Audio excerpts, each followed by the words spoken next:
A Plymouth man is now charged with a federal hate crime after allegedly setting fires at two South Minneapolis mosques. 36-year-old Jackie Little was indicted on one count of damage to religious property on Thursday. The U.S. Attorney's Office had already charged Little with arson in the case.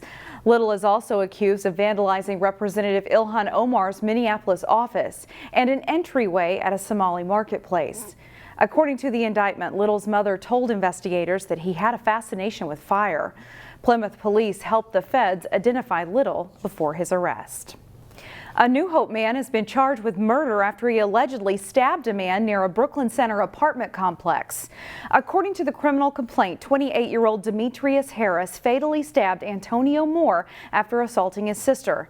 Harris has a child with Moore's sister from a previous relationship. Moore and Harris got into a fistfight when police say Harris pulled out a knife and stabbed Moore in the abdomen. Police later found Harris hiding in a nearby apartment complex.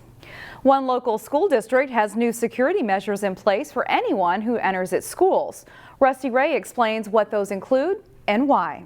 Welcome! In an effort to keep everyone inside Brooklyn Center Community Schools safe, the district now has a new procedure for anyone who visits. And our goal is to ultimately know who is in our buildings. And so the goal would be that all adults are either wearing one of our ID badges or wearing these new stickers that come out of this technology system that we're using. When visitors enter now, the procedure at the front desk goes like this. You present your ID. All right, where are you visiting today? Front desk personnel put your ID into the reader, and along the way, it checks the ID against child sex offender databases. Once the person is approved to enter the building, a ID badge is printed out. That sticker is the key to making sure everyone knows who's who, and the biggest difference from the old way of checking in. It's easily identifiable. A staff member walking down the hall can say, oh yes, that person is here, that specific purpose, and it has the date on it so that it's not something that's been used from the previous week or previous year. And for those who may not have a state-issued photo ID, and we can enter them manually. We don't want to turn away any visitors that we want in the buildings. To keep everyone as safe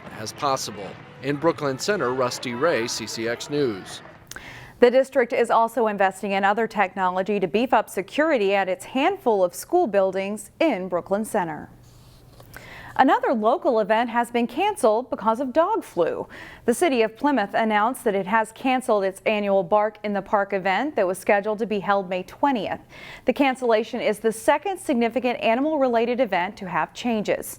The Animal Humane Society's Walk for Animals was held without dogs this year due to the uptick in canine flu cases across the state. A teacher from Hopkins High School is up for a prestigious award this weekend.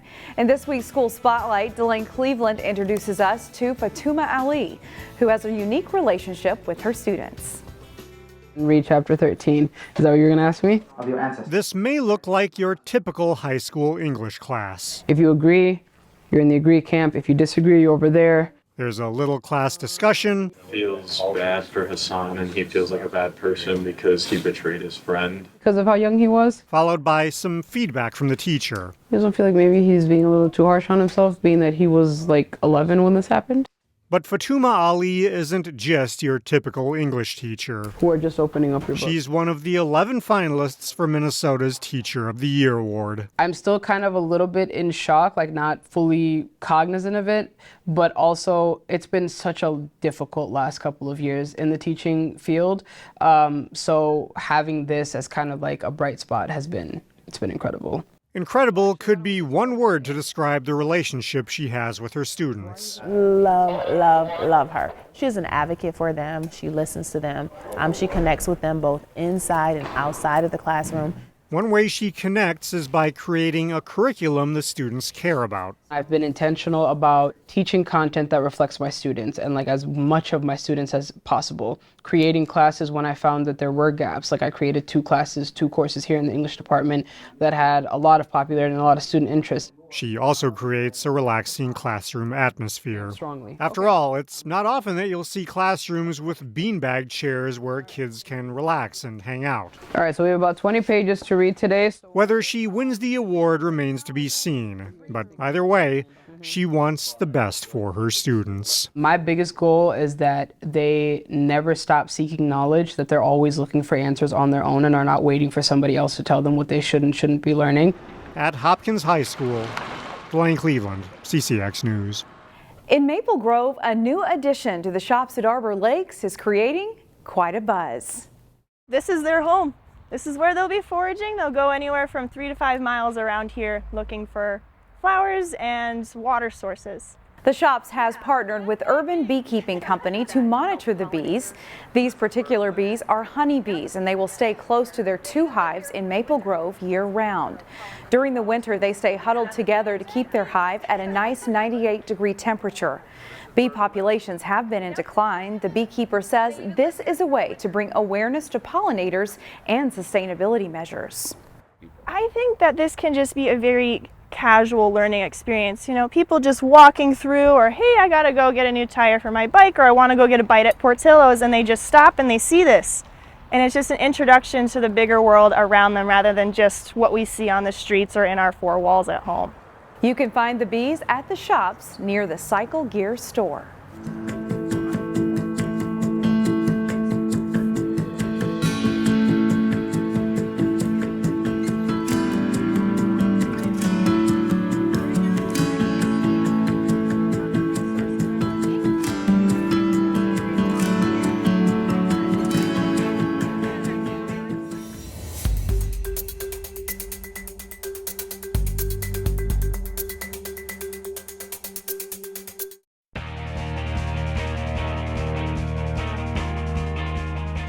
The first Athena Awards luncheon in Minneapolis took place 50 years ago.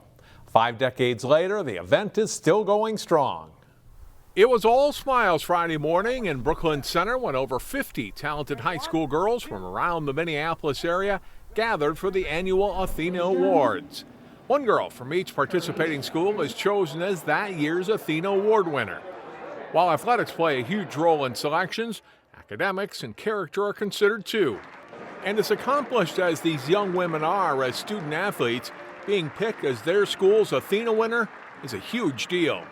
This award, it means a lot. I've known since my sophomore year that I wanted to get it, and I think I worked really hard. And it's just super cool when my athletic director, Tate, when he called me and said that I got it, I was like, oh my God. Like, it's crazy because like a lot of my friends, they were also like kind of up for the award too. So it's just really cool, like coming from a big school to represent Wayzata here. You know, to be recognized for like your character, not just like athletic achievements. So just like to be recognized all around is really cool. It means a lot, you know, like working really hard in your sport and doing well in school, having good grades. So combination of those two, it's a great award to get. And I know some of the girls that got it earlier, so I was looking forward to trying to keep up my grades and do well in my sport. I actually wanted to win this award like for a couple years, and so I was actually hoping to win this. So I mean, it's really special for me and my family. Minnesota sports are just really good here, so I knew that there were high expectations. Here now is a look at a list of all of our local high schools' Athena Award winners for 2023.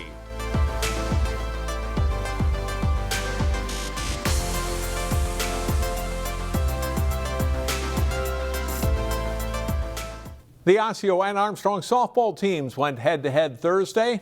Jay Wilcox has the highlights. The Armstrong softball team looking to get over the 500 mark as they host Osseo. Down 1-0 in the second, Armstrong's Elizabeth Bray connects. Her solo shot to right field ties the game up and starts a good inning for the Falcons. A few batters later, Maddie Fondo's fly ball drops in short right field for a hit. Lauren Jones scores for a 2-1 lead, and the Falcons add another to lead 3-1 after 2. In the third, Bray does it again. This time she goes deep to center field for her second straight solo home run. And the Falcons have a 4-1 lead. Bray goes 3 for 3 in all.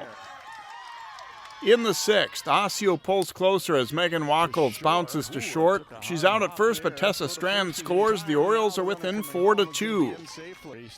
Falcons pitcher Peyton Erickson gets some defensive help in the seventh as Jones makes a great diving catch in left. Armstrong hangs on for a 4-2 win. Jay Wilcox, CCX Sports. In boys lacrosse, Wayzata was looking to stay near the top of the Lake Conference standings as they took on one of their conference rivals. Youth night at Wayzata Lacrosse Thursday for the matchup between the Wayzata and Minnetonka boys. First quarter with the Trojans a man up. Will Maleka passes to Cullen Britz, and Britz fires low and scores. It's 1-0 Trojans. Just 33 seconds later, it's Britz again. The sophomore puts the Trojans up too early. But the Skippers come back. Quentin Restrepo with a long run downfield, and the long stick midi drives a shot into the Wayzata net, and it's a 2-2 game. Late second quarter and down one, Wayzata ties it up. Jacob Bear with a shot and goal. It's a 4-4 game as the teams go to halftime. Minnetonka comes out firing in the third quarter. Stephen Reddington lasers a shot in for a goal as he's going down. Reddington, in fact, nets the first 3 goals of the quarter for the Skippers, all in a 2.5-minute period. Minnetonka scores 5 times in the third, and they go on to beat Wayzata 12-5. John Jacobson, CCX Sports. Find more prep sports games and highlights at ccxmedia.org and follow us on social media.